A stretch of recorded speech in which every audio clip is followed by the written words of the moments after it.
well, we also want to move to another top story we are following for you this morning on News Center, and that is regarding the burial of the late John Keane that is happening today at his home in Namanga.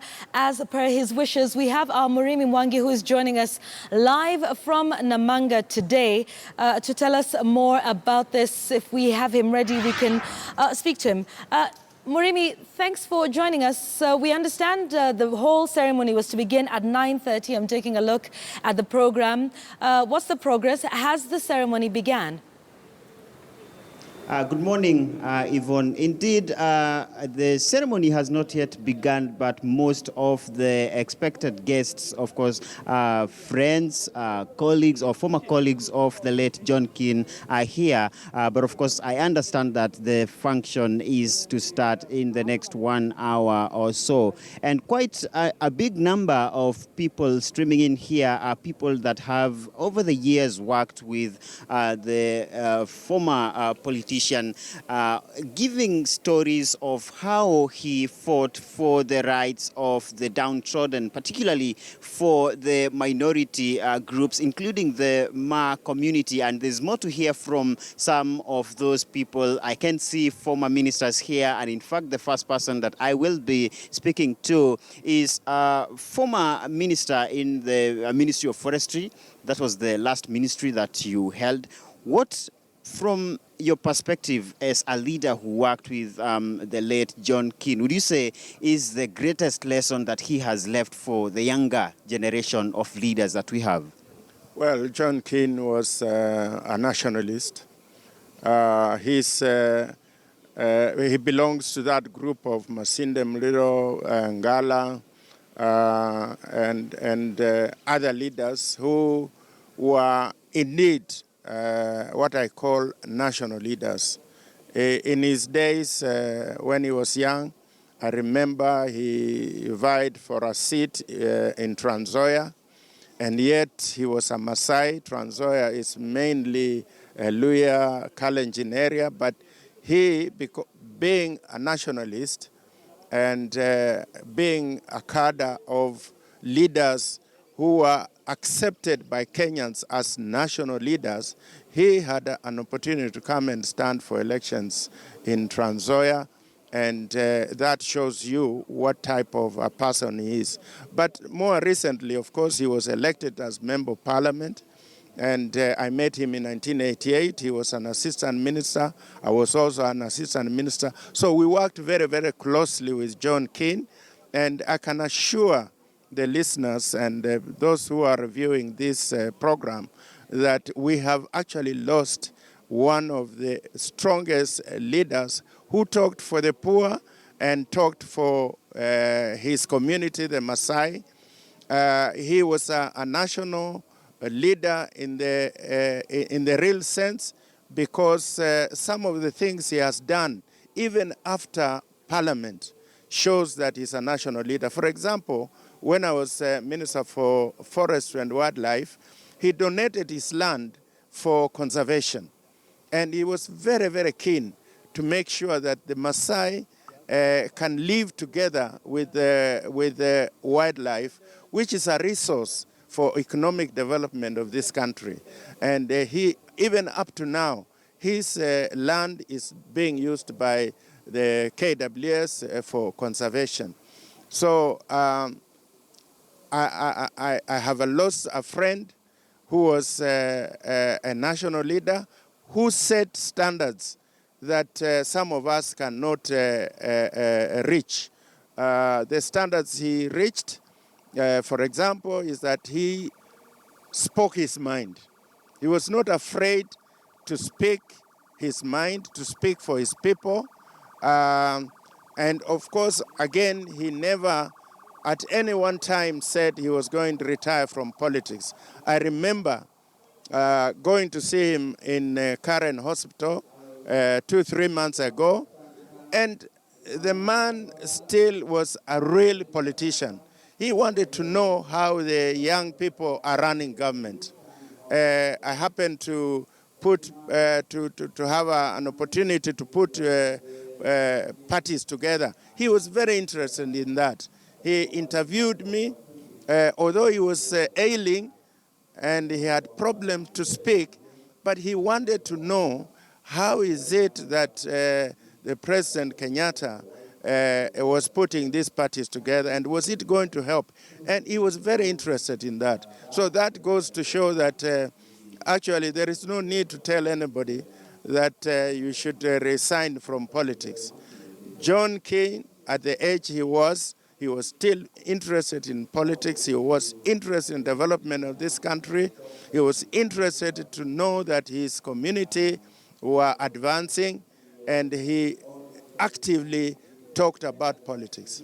When we look at the nationalistic credentials of the late John Keane, one of the key arguments that put him at loggerheads with the Moi regime was the calls for Majimboism. We now have a devolved system of government. Would you say that the push that Keane and company had with regards to getting the resources to the ground has actually been actualized?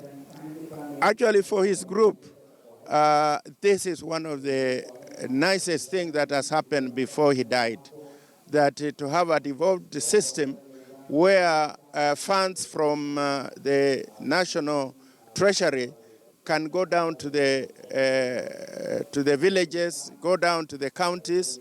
This is how they started. In the beginning, they advocated for devolution, and of course, people did not understand it at that time. But having reached this time where devolution is now part of our constitution, this was a pleasant happening to John Keane. Thank you very much, Mheshimiwa, for your time. Now, that has been former Forestry Minister Noah Wekesa, of course, recollecting some of his memories with the late John Keane, a leader who for very many years stood for the rights of the downtrodden. And I want to speak to a leader who worked with him right from here in Kajiado.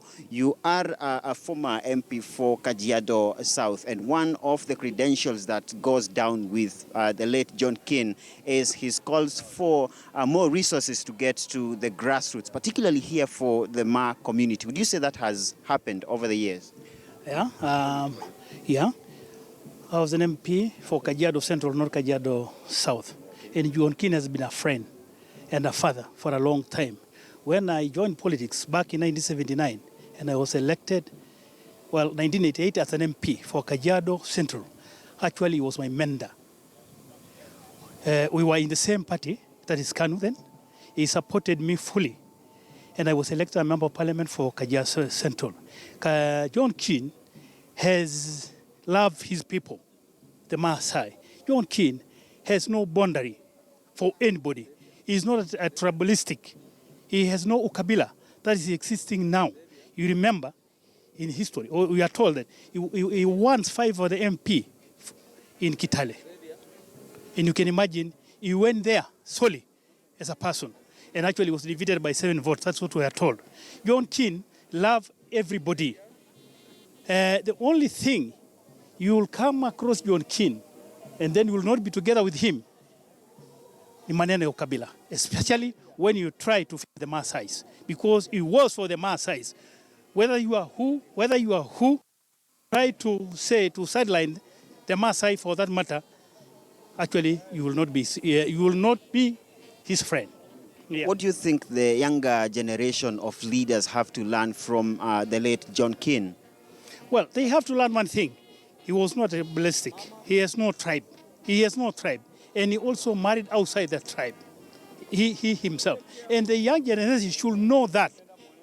We hope that even the leadership which is in the country right now of young men, they are not practicing any tribalism. So hope the younger generation should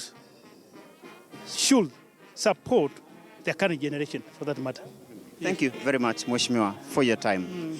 Now, a lot happening here. You can see some activity, the entertainment here that is supposed to precede the main event. We understand that in the next few minutes, the main event is set to start. But of course, as John Keane gets that send-off that is deserving for a statesman of his caliber, it is going to be interesting to see what political discourse takes place in this particular burial, given that Keane has been a man that has been described in political circles as one whom you'd say he never had any permanent political nemesis, so to speak. For very many years, he differed with retired President Daniel Arap Moi over a myriad of issues. And at one point, he lost in an election which he complained about, the Mlolongo elections of 1988.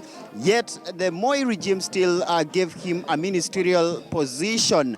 Again, you remember just before the clamor for multi-partyism that he decamped and joined former president at the time. He was the chairperson of the DP party, Mwai Kibaki, and after doing so became the secgen of that party, and ultimately in the liberation that removed KANU from power in 2002, Keane was part of that particular group, and many leaders have spoken about it, including the current Interior CS Joseph Nkaiseri, who says that at some point he wanted to contest a position when there was that revolution for NAC, and Keane, by his own words, told him to go back to the army. It was a recollection that the CS mentioned during a recent Requiem Mass in Karen. And I will be handing you over now to the main event, which I understand has started.